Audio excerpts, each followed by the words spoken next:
नमस्कार दोस्तों, युक्ति आईएएस में आपका हार्दिक स्वागत है। आज हम बात करेंगे मॉडर्न हिस्ट्री का जो सेगमेंट चल रहा था उसके आगे की जो भी पोर्शन है उस पर बात करेंगे। कल मैंने आपको पढ़ाया था आधुनिक भारत का आर्थिक इतिहास आप लोगों को पढ़ाया था मैंने। उसके आगे का जो भी सेगमेंट है आज मैं उसको स्टार्ट करूँगा। अगर किसी ने हमारे यूट्यूब चैनल को सब्सक्राइब ना किया हो तो हमारे यूट्यूब चैनल को सब्सक्राइब कर सकते हैं, लाइक कर सकते हैं, शेयर कर सकते हैं, कमेंट कर सकते हैं। तो चलिए हम बात करते हैं आज के आगे के चैप्टर में। आगे के जो भी सेगमेंट है उस पर हम बात करते हैं। रेलवे का विकास। भारत में रेलवे की स्थापना ब्रिटिश शासन की अनुपम देन मानी जाती है। भारत में रेलवे स्थापना के पीछे निवेश के द्वारा अतिरिक्त लाभ के साथ ही अन्य उद्देश्य भी अंतर्निहित थे। आपको पता है कि भारत में प्रथम बार रेलवे 1853 में चलाया गया था, बम्बई से थाने तक का, मतलब बम्बई से थाने। और रेलवे का विकास बेसिकली अंग्रेज़ों का मेन मोटो यही था कि जो भी हमारा कच्चा माल था, मतलब गांव से कच्चे माल को शहर तक लेकर आना, पोर्ट तक लेके आना, तो रेलवे बहुत बड़ा रोल अदा करता है। ठीक है, तो उनकी नियति तो यही थी। देखते हैं आगे। रेलवे की स्थापना के पीछे अनुपम देन मानी जाती है। भारत में रेलवे स्थापना के पीछे निवेश के द्वारा अतिरिक्त लाभ के साथ ही अन्य उद्देश्य भी अंतर्निहित थे। भारत की दूरस्थ क्षेत्रों अर्थात गांवों को बाजार से जोड़ने हेतु, जिससे कच्चा माल तक पहुंच जो है सहज बन सके, जैसे मैंने आपको बताया। विद्रोही क्षेत्रों में ब्रिटिश सेना को तेजी से प्रसारित करने हेतु, जो विद्रोही जो क्षेत्र हैं वहाँ पे ब्रिटिश सेना को क्या करना था, प्रसारित करना था। लॉर्ड डलहौजी के शासनकाल के दौरान 1853 ईस्वी में पहली रेल बम्बई से थाने के बीच चलाई गई। ये इंपॉर्टेंट है कि कौन सा शासन उसमें कौन सा था, किसके शासनकाल में हुआ था, तो लॉर्ड डलहौजी था उस समय। जबकि पहली रेलवे लाइन कोलकाता से रानीगंज 1849 ईस्वी के बीच बिछाई गई थी। तो पहली भी रेलवे लाइन अगर पूछे तो कोलकाता से रानीगंज 1849, और पहली रेल जो चलाई गई थी वो बम्बई से थाने के बीच में 1853 ईस्वी में चलाई गई थी। ये इंपॉर्टेंट है, कई बार पूछा जा चुका है। तो ये देखिए खूबसूरत सा ट्रेन है रेलवे का।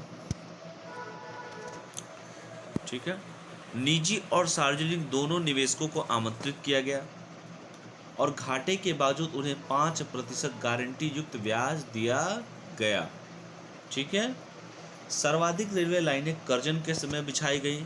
इसके साथ ही रेल बजट को एकवर्त कमीशन की अनुशंसा के आधार पर आम बजट से अलग कर दिया गया। यही एकवर्त कमीशन है। ठीक है, तो उस समय जो एकवर्त कमीशन बना था उस कमीशन की अनुशंसा के आधार पर रेल बजट को आम बजट से अलग कर दिया गया। भारतीय उदारवादियों ने रेलवे के विकास की प्रशंसा की और इसे आधुनिकीकरण का पर्याय माना, किंतु भारतीय उग्रवादी जो हमारे थे इन्होंने इसकी आलोचना करते हुए कहा कि इससे भारतीयों का शोषण और बढ़ेगा। ठीक है, तो उदारवादियों ने कहा कि आधुनिकीकरण हो रहा है, उग्रवादियों ने कहा कि इससे भारतीयों का शोषण होगा। ठीक है, तो ये रहा आपका रेलवे का विकास। अब हम बात करेंगे अगले सेगमेंट पे, भू राजस्व व्यवस्था। भारतीय कृषि अर्थव्यवस्था, भारत जो है कृषि अर्थव्यवस्था का देश रहा है, अतः अंग्रेजों ने अधिकतम राजस्व प्राप्ति के उद्देश्य से भौगोलिक स्थिति को आधार बनाते हुए 3 तरह की भू राजस्व व्यवस्था को अपनाया है। ये बहुत ही इम्पोर्टेंट है, अक्सर प्रीलिम्स में भी पूछा जाता है, मेंस में भी पूछा जाता है, हर जगह ये आपको काम देगा। जो मैं बता रहा हूँ उसको ध्यान से सुनिएगा। तो अंग्रेजों ने क्या किया था, जैसे कि अभी भी है, भारत कृषि प्रधान देश है, कृषि अर्थव्यवस्था देश रहा है भी है, अतः अंग्रेजों ने अधिकतम रेवेन्यू राजस्व प्राप्ति के उद्देश्य से भौगोलिक स्थिति को आधार बनाते हुए 3 तरह की भू राजस्व व्यवस्था को अपनाया। पहला क्या था, जमींदारी प्रथा, जिसे अस्थायी बंदोबस्त कहते हैं। ठीक है, लॉर्ड कॉर्नवालिस ने 1790 ईस्वी में जमींदारों को भूस्वामी मानते हुए और उन्हें ही राजस्व वसूली का अधिकार देते हुए 10 वर्षीय व्यवस्था लागू की, जिसे बाद में 1793 ईस्वी में अस्थायी बंदोबस्त का रूप दे दिया गया। इससे पहले वारेन हेस्टिंग्स ने सम्राट को भूस्वामी मानते हुए 5 वर्षीय व्यवस्था अपनाई थी तथा इजादेदारी नीलामी प्रथा को अपनाया, किंतु असफल रहा। तो यहाँ पे आप देख रहे हैं कि दो शासक हैं। एक शासक ने क्या किया, लॉर्ड कॉर्नवालिस ने 1790 ईस्वी में जो जमींदार थे उन्हीं को उनका भूस्वामी माना गया और उन्हें राजस्व वसूली का अधिकार था कि आप किसानों से राजस्व वसूलिए। 10 वर्षीय व्यवस्था लागू की गई, जिसे बाद में 1793 ईस्वी में अस्थायी बंदोबस्त का रूप दिया गया। और इसके पहले वारेन हेस्टिंग्स ने क्या किया था, सम्राट को भूस्वामी मानते हुए 5 वर्षीय व्यवस्था अपनाई थी तथा इजादेदारी या नीलामी प्रथा को अपनाया था, लेकिन यह प्रथा जो क्या था, असफल रहा। यह व्यवस्था ब्रिटिश भारत के 19% भाग पर मुख्यतः बंगाल, बिहार, उड़ीसा, बनारस, उत्तरी मद्रास में लागू की गई। तो बंगाल, बिहार, उड़ीसा आप देख सकते हैं पहले एक ही साथ थे। बनारस, उत्तरी मद्रास में लागू की गई। राजस्व का 10/11 भाग सरकार के पास था तथा शेष 1/11 जो भाग था जमींदारों हेतु निश्चित किया गया।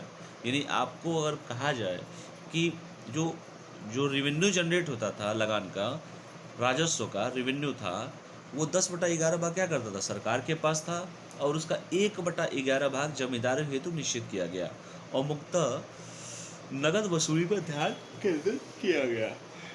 1794 ईस्वी में एक नियम लाया गया जिसे सूर्यास्त का नियम कहा गया, जिसके द्वारा यदि कोई जमींदार निश्चित तिथि के सूर्य अस्त होने तक राजस्व जमा करने में असमर्थ रहा तो उसकी जमींदारी क्या होगी, नीलाम की जाने लगी। बताइए, जब गवर्नमेंट जैसे कि अंग्रेज अगर किसी जमींदार को कह दिया कि भैया आप जाइए उनसे पैसा लेकर आइए, और इस तिथि को अगर एक मान लीजिए एक्स तिथि है, मान लीजिए ए तिथि है, उस तिथि के सूर्यास्त तक होने तक अगर आपने किसानों से पूरा रेवेन्यू नहीं इकट्ठा किया, यानी आपने लेट कर दिया, तो आपकी जमींदारी भी चली जाएगी। तो जमींदार क्या करेगा, जमींदार तो अपना वाला करेगा ही खुरापात, तो किसानों पर अटैक करेगा, किसानों को आप समझ ही सकते हैं किसानों के साथ क्या दुर्व्यवहार करेगा वो। तो ये प्रथा उस समय सूर्यास्त का जो नियम था वो नियम यही था कि यदि कोई जमींदार निश्चित तिथि के सूर्य अस्त होने तक राजस्व जमा करने में असमर्थ रहा तो उसकी जमींदारी चली जाएगी, यानी उसका जो लाइसेंस था खत्म, आप जमींदार अब नहीं रहेंगे, निकल लीजिए आप। इस नियम से दूरवासी या अनुपस्थित जमींदारों का उदय हुआ, ठीक है, और किसानों का शोषण और बढ़ता गया। शोषण तो करेंगे ही। एक अन्य संशोधन के द्वारा यदि कोई किसान लगान देने में असमर्थ रहा तो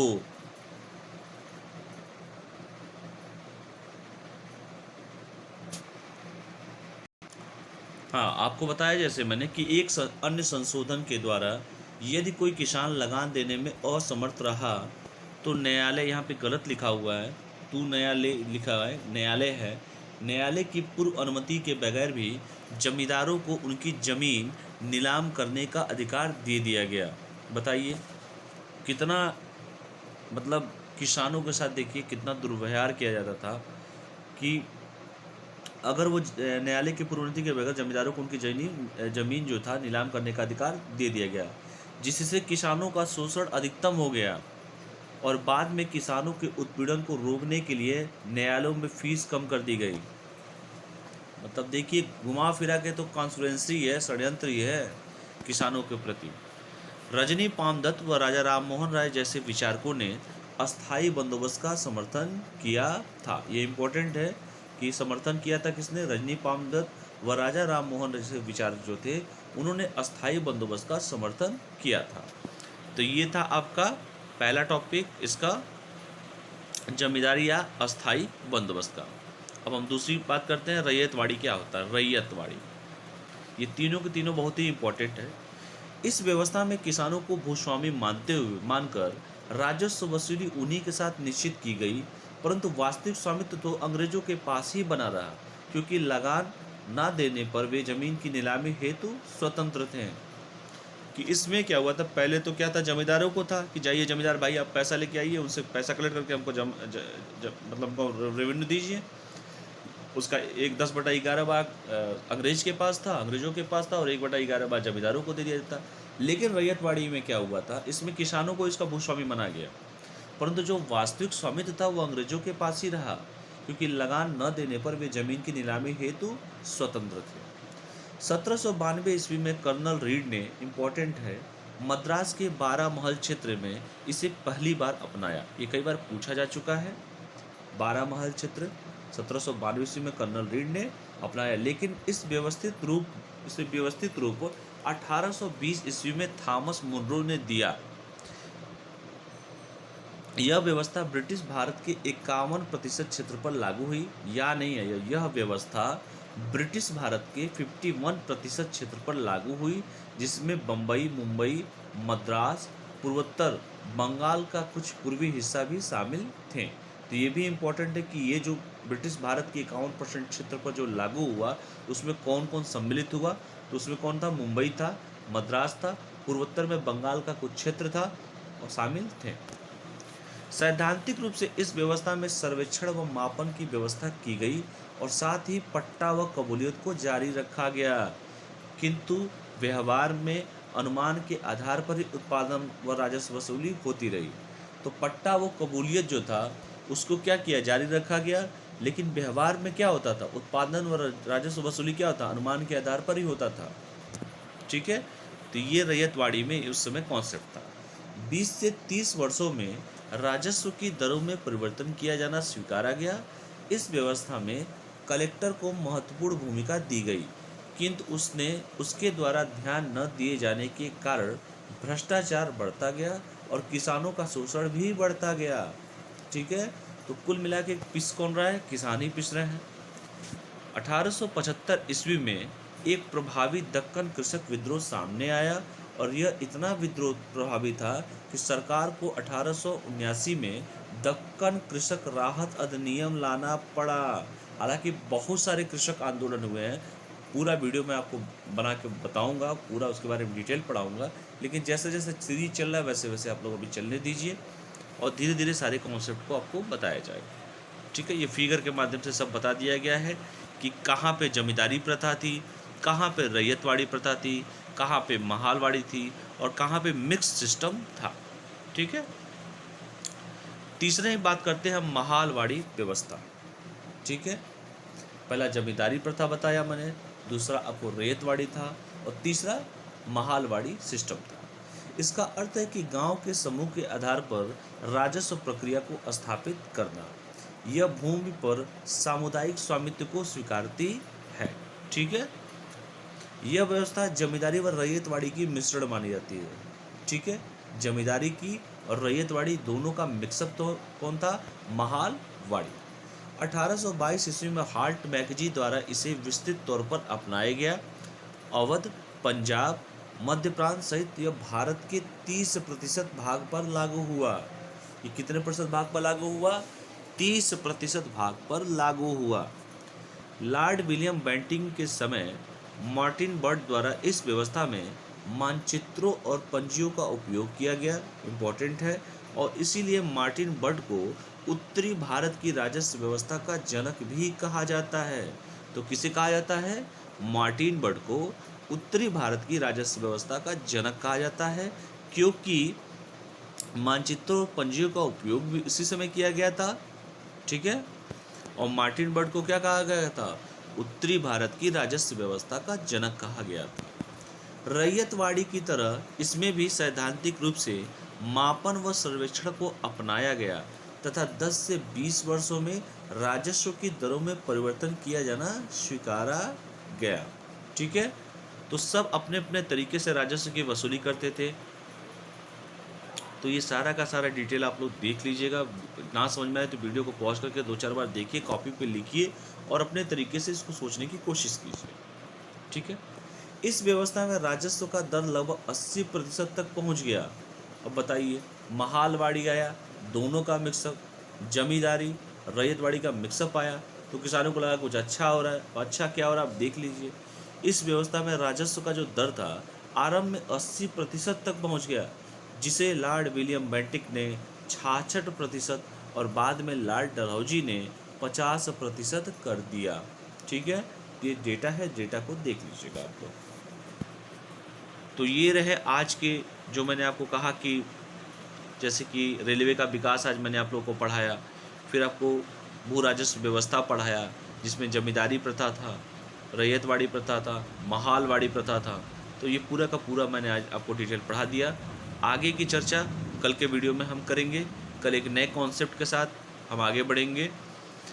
ठीक है, तब तक के लिए जो पढ़ाया गया आप लोगों को आप अपने कॉपी पे नोट कीजिए, बार बार उसको रिकॉल कीजिए। मैं पूरा डीप इसीलिए नहीं पढ़ा रहा हूँ क्योंकि प्रीलिम्स ओरिएंटेड मैंने लेके इसको स्टार्ट किया है। तो कल मैं धन की निकासी पढ़ाऊँगा।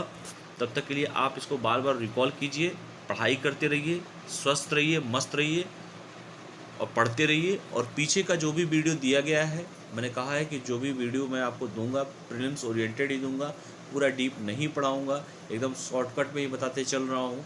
हालांकि इतिहास ऐसा सब्जेक्ट है कि इसमें पूरा का पूरा अगर मैं डीप पढ़ा लूँगा तो 1-1 घंटे का वीडियो रोज़ बनता जाएगा। तो जैसा आप लोग का रिस्पांस रहेगा, अगर आप लोग को वीडियो समझ में आ रहा है तो आप कमेंट भी कीजिएगा कि हाँ सर हमको समझ में आ रहा है, आप इसको कंटिन्यू कीजिए। अगर नहीं आप लोगों का कोई रिस्पांस आया तो फिर मैं वीडियो बनाना ही बंद कर दूंगा। तो आप जो भी पढ़ाया जा रहा है उसको कॉपी पेन पे लिखिए। ठीक है, और जहाँ जो अगर कोई भी आप लोगों को सजेशन देना हो तो कमेंट के माध्यम से आप सजेशन देने के लिए स्वतंत्र, मैं बार बार कह चुका हूँ। तब तक के लिए चलिए आप लोग पढ़ाई करते रहिए, स्वस्थ रहिए, मस्त रहिए और पढ़ते रहिए।